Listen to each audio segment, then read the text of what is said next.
everyone, welcome back. Thank you so much for joining me. My name is Anjali. जैसा कि आपको पता होगा, मैंने टेंसेस की एक सीरीज स्टार्ट करी है जिसमें कि ऑलरेडी मैं 2 वीडियोस बना चुकी हूँ। फर्स्ट वीडियो में मैंने आपको बताया कि टेंसेस टोटल कितने होते हैं, इनके नाम क्या क्या होते हैं, और मैंने आपको ये भी बताया है कि उन सारे नामों को, यानी कि 12 टेंसेस के सारे नामों को हम याद कैसे रखेंगे। सेकेंड वीडियो में मैंने कवर किया है simple tenses, simple past, simple present and simple future. और आज की इस वीडियो में मैं कवर करने वाली हूँ कंटिन्यूअस टेंसेस, जिसमें 3 टेंसेस आएंगे: past continuous, present continuous and future continuous. अगर आपने प्रीवियस वीडियोस नहीं देखी है तो आई विल सजेस्ट यू कि आप उन दोनों वीडियोस को देख लीजिए सो दैट आप 1 बाय 1 स्टेप करके चल सकें। इस वीडियो में मैं आपको बताऊंगी कि कंटिन्यूअस टेंसेस की पहचान क्या होती है, इन्हें कैसे बनाया जाता है, इनको नेगेटिव कैसे बनाया जाता है। ये सारे टेंसेस बहुत इंपॉर्टेंट होते हैं क्योंकि हम अपने डे टू डे लाइफ में इनका बहुत ज्यादा यूज करते हैं। तो आपको पता होना चाहिए कि इन टेंसेस को इंग्लिश में कैसे बोलेंगे या कैसे बनाएंगे। So before I start, if you are new here, then please subscribe to my channel so that you don't miss any upcoming videos. So without any delay, let's dive into the video.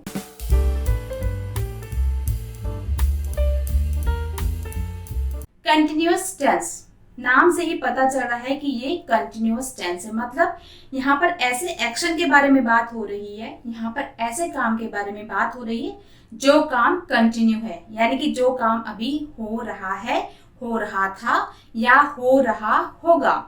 Past, present and future. तो सबसे पहले बात करते हैं कि इन sentences की पहचान कैसे होगी। देखिए फ्रेंड्स, जिन वाक्यों में रहा है, रहे हैं, रहा था, रहे थे, रहा था या रहा होगा, रहे होंगे, इस तरह के वर्ड्स आएंगे तो आप समझ लीजिए कि ये कंटिन्यूअस टेंसेस हैं। कंटिन्यूअस टेंस में बेसिकली क्या होता है, कोई भी एक्शन हो रहा होता है, वो काम हो नहीं गया, वो काम हो रहा है एक पर्टिकुलर टाइम में। हो सकता है पास्ट में, हो सकता है प्रेजेंट में या हो सकता है फ्यूचर में, लेकिन तीनों ही टेंस में ये काम कंप्लीट नहीं हुआ है, ये काम हो रहा है, मतलब ये काम अभी प्रोग्रेस में है, इसीलिए इसको प्रोग्रेसिव टेंस भी कहते हैं। तो चलिए अब बढ़ते हैं आगे। अब बात करते हैं सबसे पहले ग्रामेटिकल स्ट्रक्चर की, कि हमने जो वाक्य बनाने हैं, हमने जो सेंटेंस बनाने हैं वो कैसे बनाने हैं। प्रेजेंट कंटिन्यूअस टेंस कैसे बनाना है। सब्जेक्ट आपको पता होगा, जो भी एक्शन करता है यानी कि जो भी काम कर रहा होता है उसको हम सब्जेक्ट कहते हैं। ओके, अगर मैं कोई काम कर रही हूँ तो मैं सब्जेक्ट हूँ, आप कोई काम कर रहे हैं तो आप सब्जेक्ट हैं। ठीक है, आई सब्जेक्ट, यू सब्जेक्ट। ठीक है, तो सब्जेक्ट कौन होता है, जो भी काम कर रहा होता है वो है सब्जेक्ट। अब बात करते हैं is, am, are, will be and was verb. इन सभी को हेल्पिंग वर्ब यानी कि ऑक्सिलरी वर्ब कहते हैं। इस पे ऑलरेडी मैं एक वीडियो बना चुकी हूँ, अगर आपको डिटेल्स में इनको जानना है तो आप उस वीडियो को देख सकते हैं, उसका लिंक मैं आपको डिस्क्रिप्शन में दे दूंगी। तो चलिए थोड़ा सा कंपेयर करके देखते हैं कि इनकी ग्रामेटिकल स्ट्रक्चर में क्या सिमिलरिटीज है। ठीक है, सब्जेक्ट सब्जेक्ट सब्जेक्ट, उसके बाद बीच में क्या है, helping verbs helping verbs helping verbs, और लास्ट में सब में ही V1 यानी कि वर्ब की फर्स्ट फॉर्म और ING आना है। ठीक है, तीनों में ये चीजें सेम है, बस जो डिफरेंट है वो क्या है, वो सिर्फ हेल्पिंग वर्ब है। हेल्पिंग वर्ब तीनों में डिफरेंट है। अब बात करते हैं कि हेल्पिंग वर्ब का काम क्या होता है। हेल्पिंग वर्ब, देखिए फ्रेंड्स, वर्ब क्या होती है, मेन वर्ब, और ये क्या है, हेल्पिंग वर्ब। मेन वर्ब क्या होते हैं, जो मेन एक्शन होते हैं, खाना, पीना, सोना, जागना, eat, come, go, sit, wake up, run, jump, तो ये सारे क्या है, मेन एक्शन, तो उनको कहते हैं मेन वर्ब। अब ये क्या है, ये है हेल्पिंग वर्ब। हेल्पिंग वर्ब क्यों कहा जाता है, हेल्पिंग वर्ब मेन वर्ब की हेल्प करती है, क्या बताने में, ये बताने में जो वर्ब है, जो एक्शन है, वो एक्शन हुआ कब, पास्ट में हुआ, प्रेजेंट में या फ्यूचर में। तो अगर यहाँ पे हेल्पिंग वर्ब को ना लिखा जाए तो आप ये बता नहीं सकते हैं कि ये जो सेंटेंस है, ये सेंटेंस कब के लिए है, ये प्रेजेंट के लिए है, पास्ट के लिए है या फ्यूचर के लिए है। ठीक है, तो हेल्पिंग वर्ब का बहुत ही ज्यादा इंपॉर्टेंट रोल होता है ये बताने में कि कोई एक्शन कब हो रहा है। आई होप आपको ये क्लियर हो गया होगा। चलिए अब सेंटेंस देखते हैं कि कैसे बनाने हैं। सब्जेक्ट क्या है, आई, अब यहाँ पर क्या है, मैंने 3 हेल्पिंग वर्ब्स लिखे हैं, इज, एम, आर। ये तीनों यहाँ पे मैंने क्यों लिखी है, क्योंकि सब्जेक्ट के अकॉर्डिंग इनका यूज होता है और आपको ये पता होना चाहिए कि सब्जेक्ट के साथ कौन से सब्जेक्ट के साथ कौन सी हेल्पिंग वर्ब लगेगी। यहाँ पर देखिए एक ये चार्ट है, इसको आप देखिए तो आपको यहाँ पर पता चल जाएगा। प्रेजेंट कंटिन्यूअस टेंस में आई के साथ हमेशा ही एम लगेगा और वी, यू, दे इनके साथ आर लगेगा और ही, शी, इट या फिर सिंगल कोई एक नाम है तो उसके साथ इज लगेगा प्रेजेंट कंटिन्यूअस टेंस में। ठीक है, तो I am going to the market, I am going to the market. I क्या है, आई क्या है, सब्जेक्ट। तीनों हेल्पिंग वर्ब्स में से आई के साथ क्या आएगा, चार्ट में देखिए। ठीक है, तो आई के साथ हमेशा ही एम आता है प्रेजेंट कंटिन्यूअस टेंस में। अब उसके बाद क्या है, हमने हेल्पिंग वर्ब लिख दी, उसके बाद एक्शन में आईएनजी। ठीक है, एक्शन क्या है, गो और उसके साथ आईएनजी। तो I am going to the market, मैं मार्केट जा रहा हूं। ठीक है, मैं मार्केट जा रहा हूं। अब देखते हैं पास्ट कंटिन्यूअस टेंस। ठीक है, वॉज वर्ड, वॉज वर्ड कहां पर आएगा, जो सिंगुलर सब्जेक्ट होगा उसके साथ वॉज लगेगा और जो प्लूरल है उसके साथ वर्ड लगेगा। ठीक है, जैसे आई सब्जेक्ट क्या है, आई क्या है, एक सिंगल है तो इसके साथ क्या लगेगा, वॉज। यहाँ पर एक और बात मैं आपको बताना चाहती हूँ, आई एक ऐसा सब्जेक्ट है जो सिंगुलर का भी काम करता है और प्लूरल का भी काम करता है। अगर हम पास्ट की बातें करें तो ये सिंगुलर का काम करता है और अगर हम सिंपल टेंस की बात करें, सिंपल प्रेजेंट टेंस की, तो उसमें ये प्लूरल का काम करता है।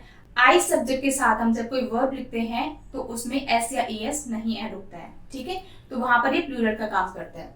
अब बात करते हैं यहाँ पर क्या ये सिंगुलर का काम कर रहा है, तो सिंगुलर के साथ वॉज आएगा। ठीक है, I was going to the market, सारा स्ट्रक्चर सेम है, वर्ब की फर्स्ट फॉर्म और ING।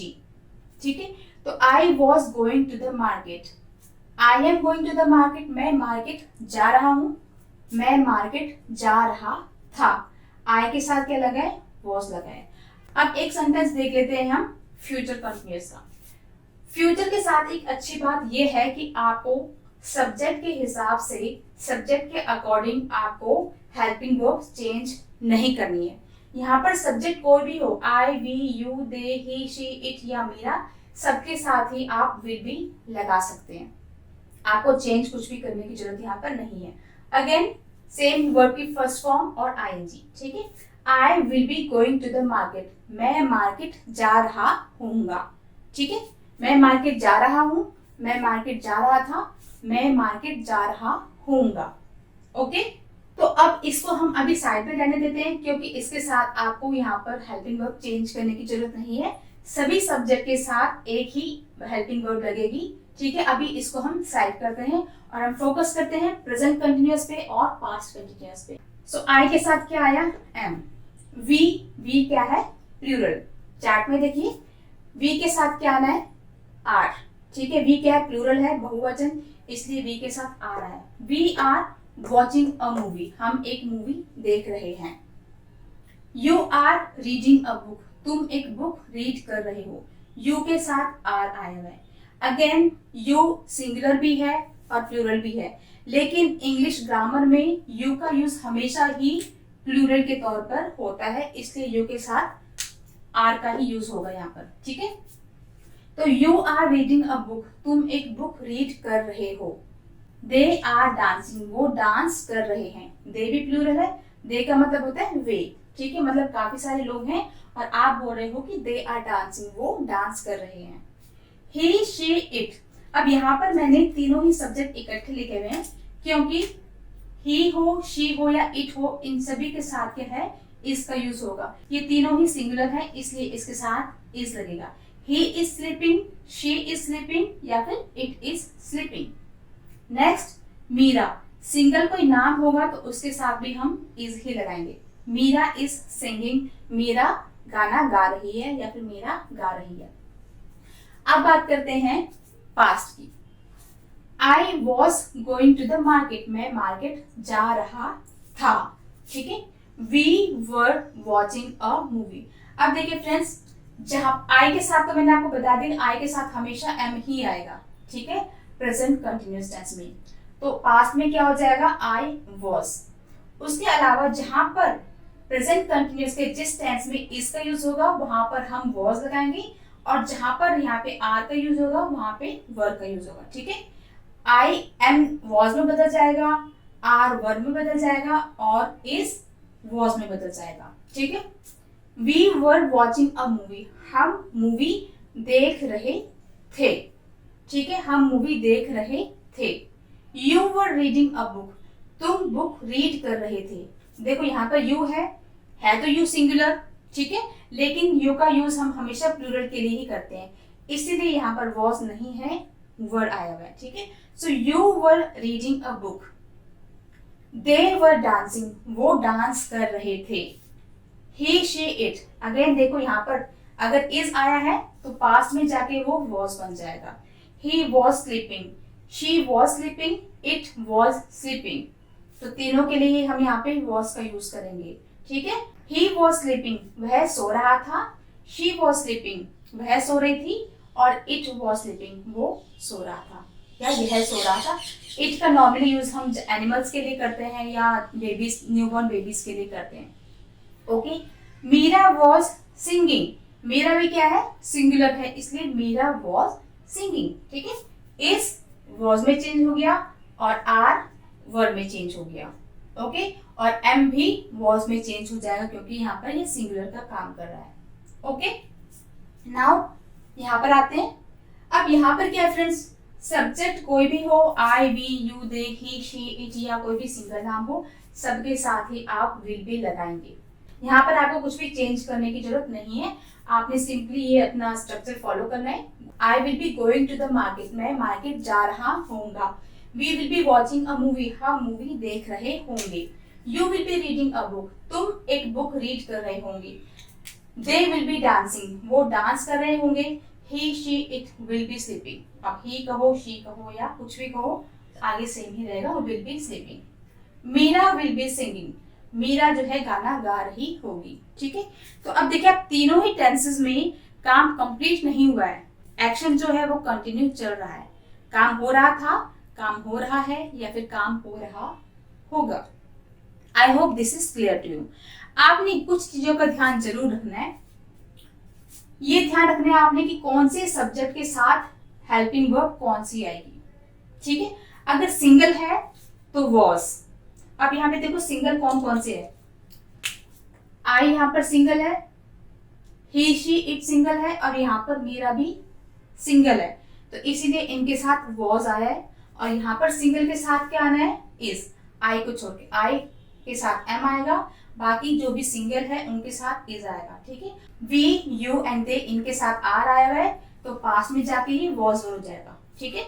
इज वॉज हो जाएगा और आर वर्ब हो जाएगा। I hope this is clear to you. थोड़ा सा प्रैक्टिस आपको करनी पड़ेगी, ये डिफिकल्ट बिल्कुल भी नहीं है, ओके। अब बात करते हैं, ये तो हो गए नॉर्मल सेंटेंसेस, पॉजिटिव सेंटेंसेस। अब हम सीखते हैं कि इनको नेगेटिव कैसे बनाना है। वेल डिफिकल्ट बिल्कुल भी नहीं है, तो बहुत ज्यादा इजी है, ठीक है। आपको छोटी सी मैं ट्रिक बताती हूँ, आपने क्या करना है।